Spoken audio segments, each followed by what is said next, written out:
시청자 여러분 안녕하십니까? 헬로티비 뉴스입니다. 재건축이 추진되고 있는 양천구 목동 14개 단지 가운데 이번엔 11번째 정비계획안이 나왔습니다. 목동 11단지는 15층이던 층고를 최고 41층으로 높이고 세대수도 1000세대를 늘려 2,500여 세대로 재건축될 전망입니다. 김우 기자의 보도입니다.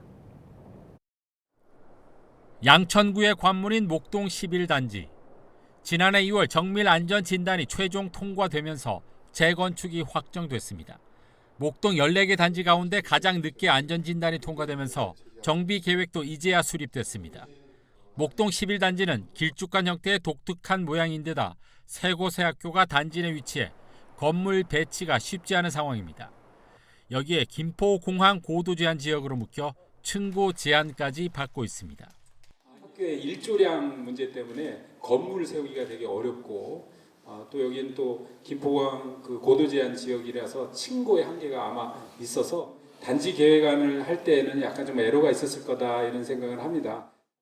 결국 층고는 최고 49층인 다른 단지에 비해 8층이 낮은 최고 41층으로 결정됐습니다. 세대수는 기존 1,595세대에서 2,575세대로 1,000세대 정도가 늘었으며 공공주택 332세대가 포함됐습니다.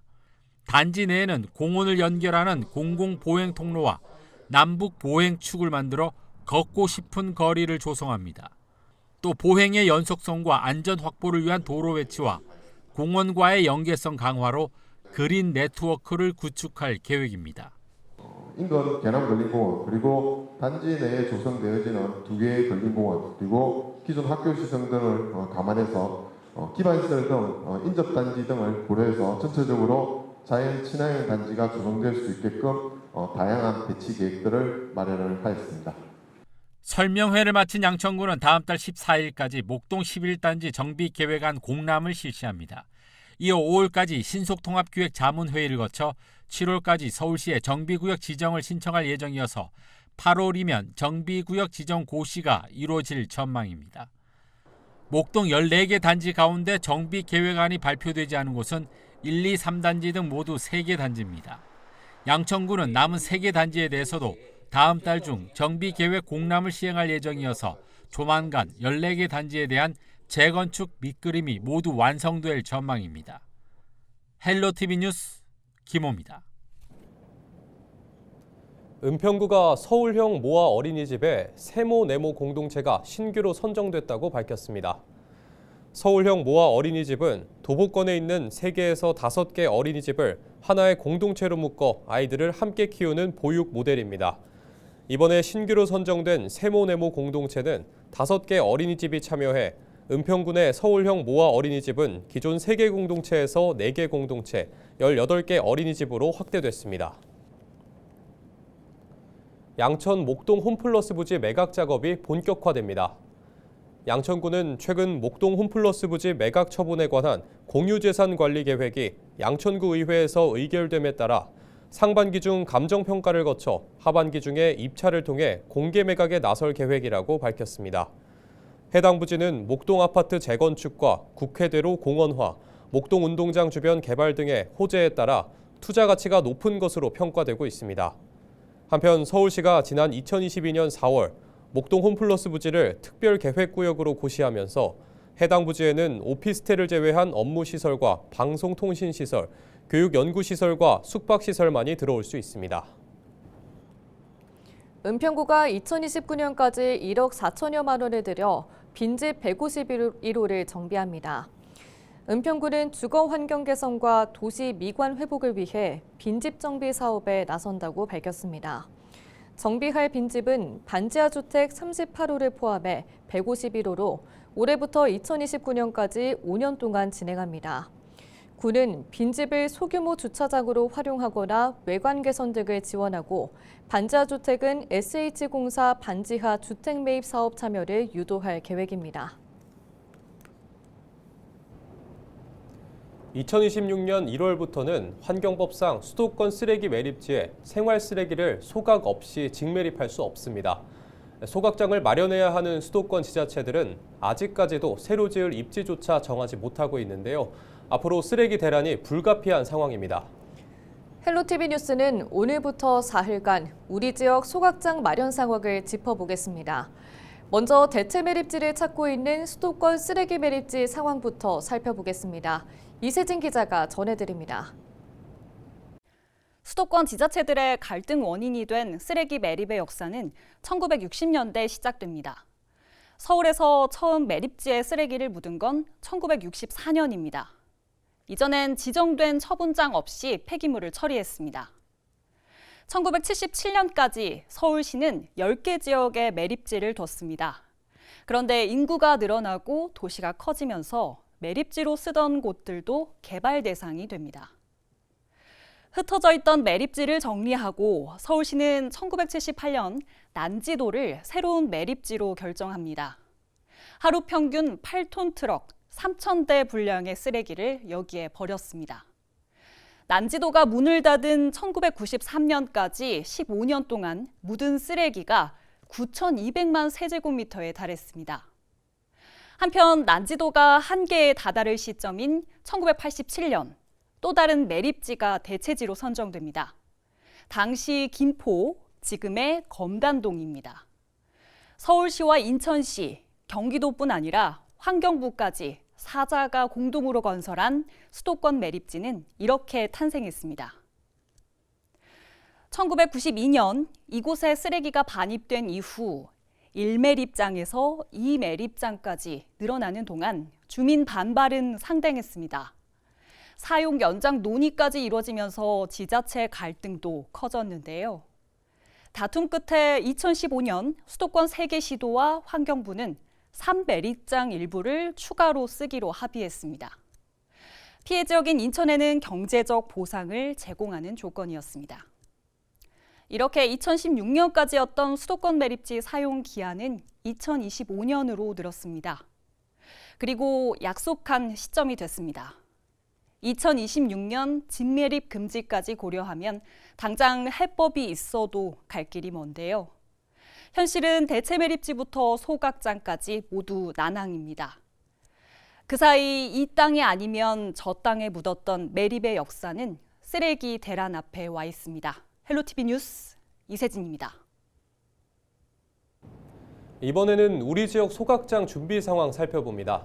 얼마 전 부천 자원순환센터 현대화 사업 입지 후보지의 타당성 조사 결과가 공개됐습니다.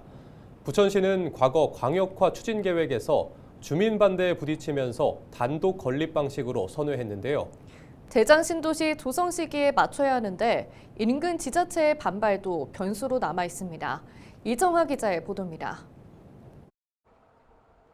부천시 전역에서 4곳으로 압축된 입지 후보지 타당성 조사 결과 1순위는 현 자원순환센터 부지로 확정됐습니다.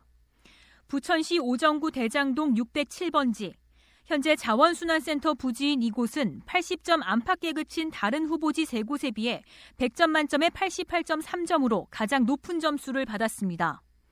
사회, 환경, 경제 조건 등이 평가 항목에 포함됐습니다. 사유지인 나머지 후보지는 보상 비용과 신규 기반시설 구축 부담이 더해지고 기간도 길어지기 때문에 현재 위치가 가장 적합한 걸로 본 겁니다. 이대로라면 현재 자원순환센터가 소각장 현대화 시설의 최종 부지로 낙점될 가능성이 유력합니다.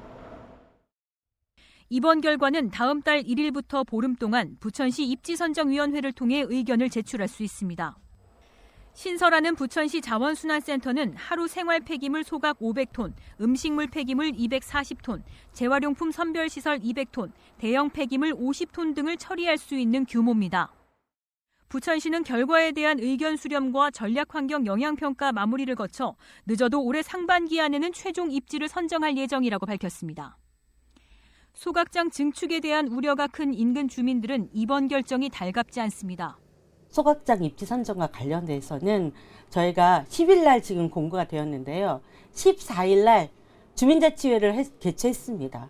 이런 방법 말 한마디 없는 그런 부천시를 믿고 우리가 기다릴 수만은 없습니다. 그래서 저희 오정동 주민들은 이 부분에 대해서 널리 공론화하고 지금 현재의 부지를 그대로 받아들일 것인지 아니면 다른 대책을 요구할 것인지에 대한 부분은 주민들과 함께 강력하게 요구할 예정입니다.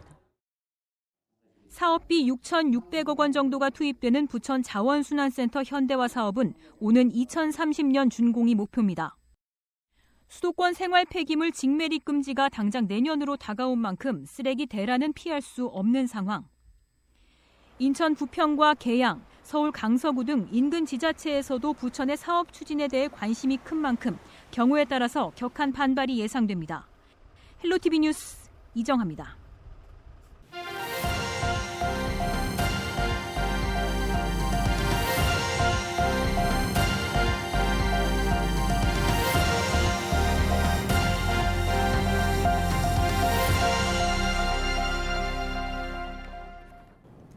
서울시의 강남 3구 토지거래 허가제 완화 이후 갭투자 의심 주택거래가 크게 증가하는 등 집값이 무섭게 오르자 정부와 서울시가 결국 규제에 나섰습니다.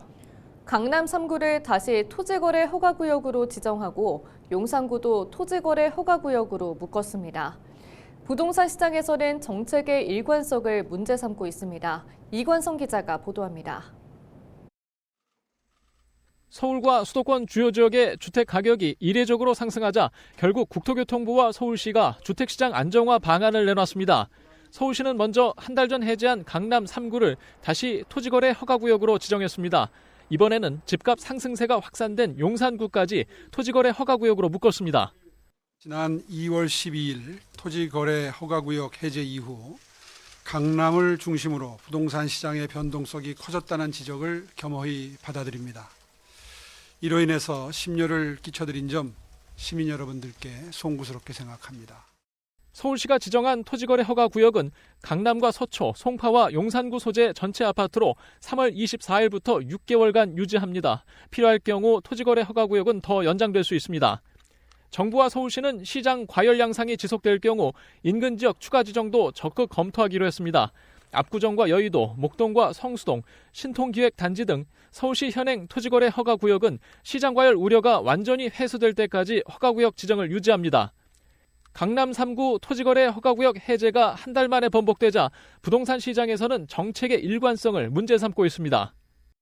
일단 최근에 급등한 상황이 발생이기 때문에 정책의 어떤 방향성, 시점은 바람직해 보이고요. 다만 정책의 일관성에 대한 문제는 좀 추후에 논란이 될 것으로 보여집니다.